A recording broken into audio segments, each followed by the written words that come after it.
Perfect.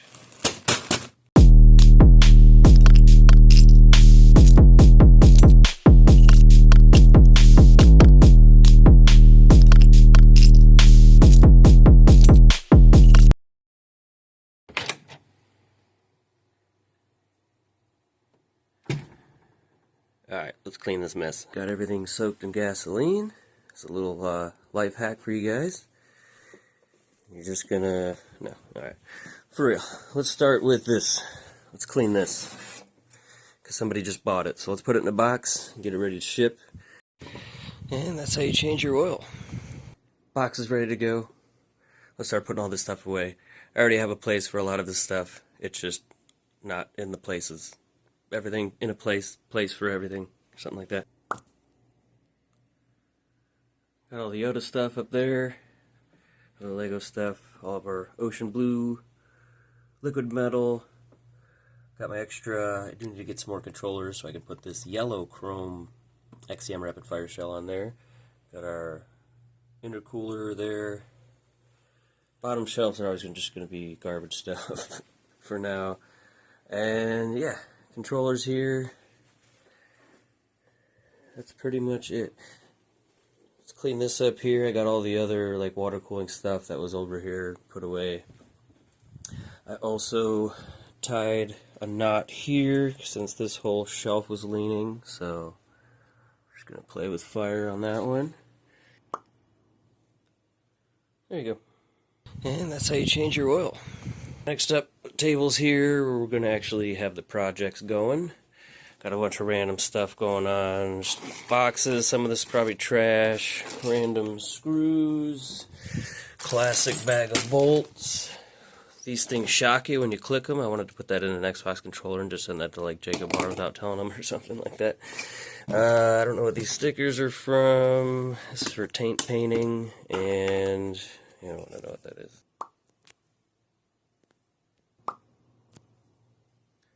Oh, there you go. Good enough. Got all the R2D2 stuff here.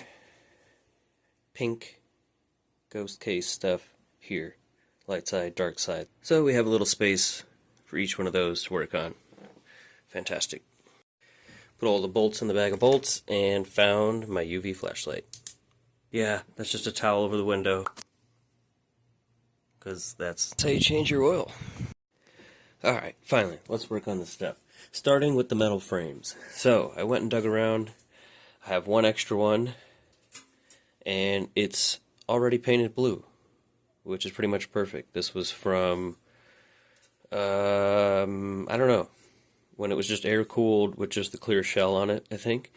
So we'll go ahead and use this one to start on the R2D2, and then we'll go ahead and take this one apart. That one we're going to be painting, I think, black. I want to go with black and red. Reddish pink, I guess, for that one. So this one's good to go. We just need to cut out that slot up here where that tube goes. Keeps freezing up. And that's pretty much it. We don't need to cut that hole in the back or anything. I should probably double check that this is the same one with the same ports. Yep, I should have realized that right away. This is the 360E metal frame, so useless. Got it. Let's cover the inside in tape, paint the outside. Got some gloss black. We'll do another coat, and then I think I want to try that diamond dust over top, just to change it up a little bit.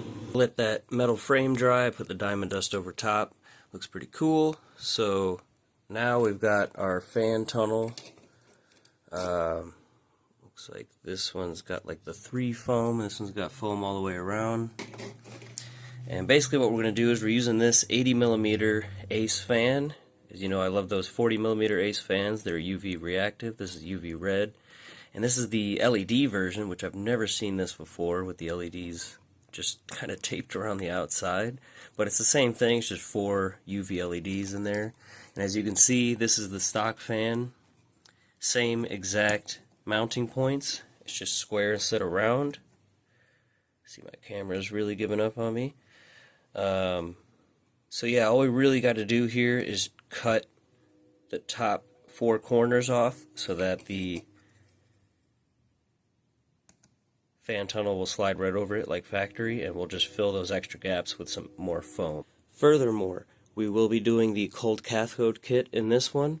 We're going to do the DVD delete, and I think a cool way to make just an easy bracket is to take the bottom shell of the DVD drive and still put that in place.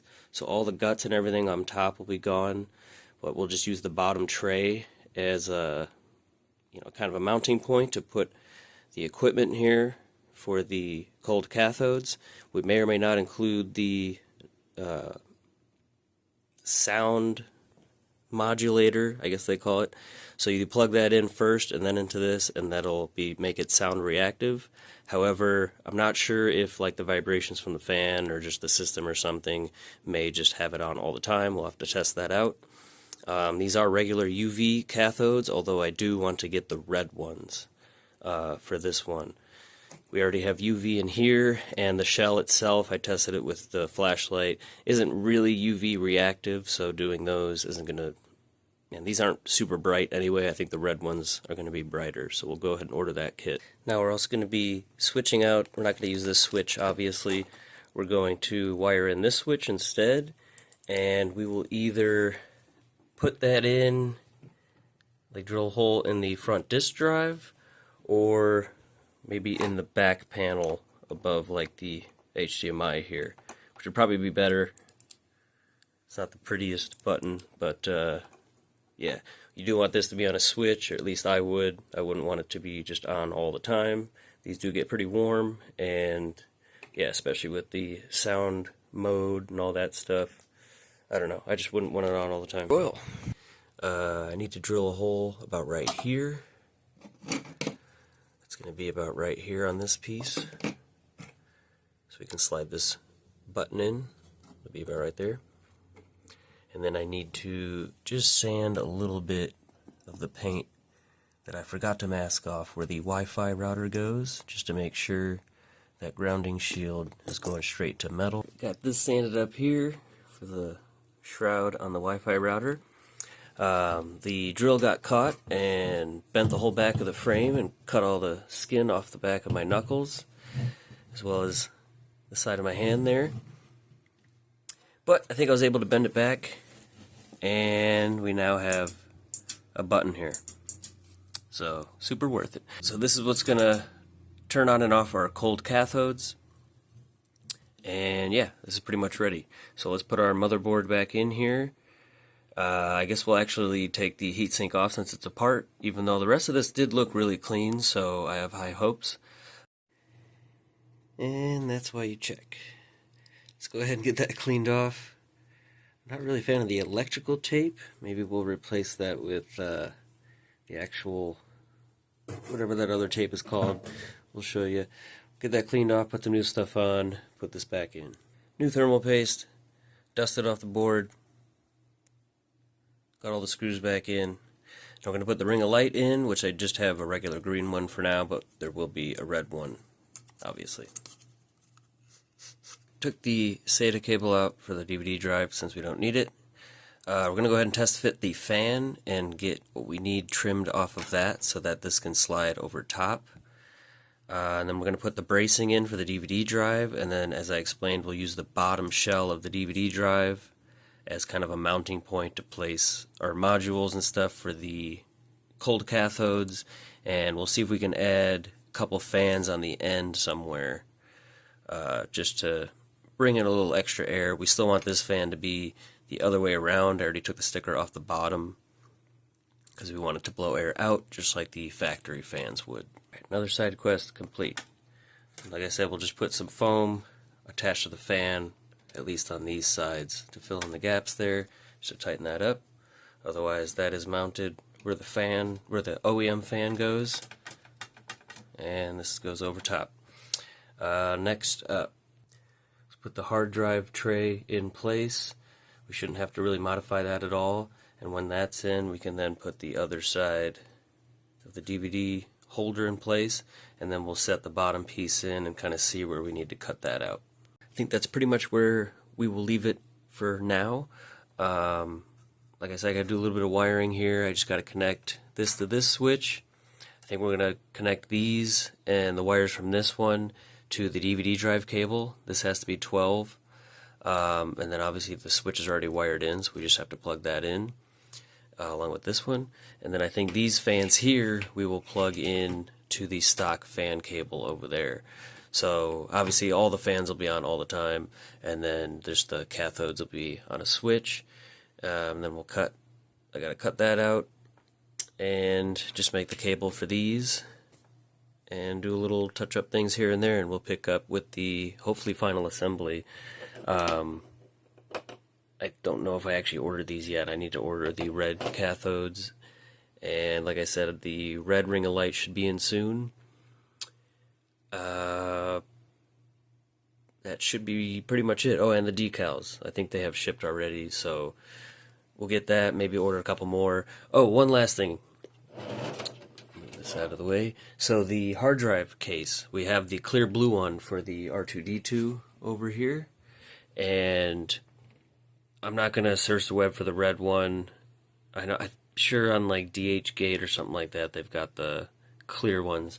But what you need to know is the bottom piece doesn't even really matter. The top piece is all you're ever going to see when it's inside of here anyway. And the top piece is literally just a rectangle piece of plastic.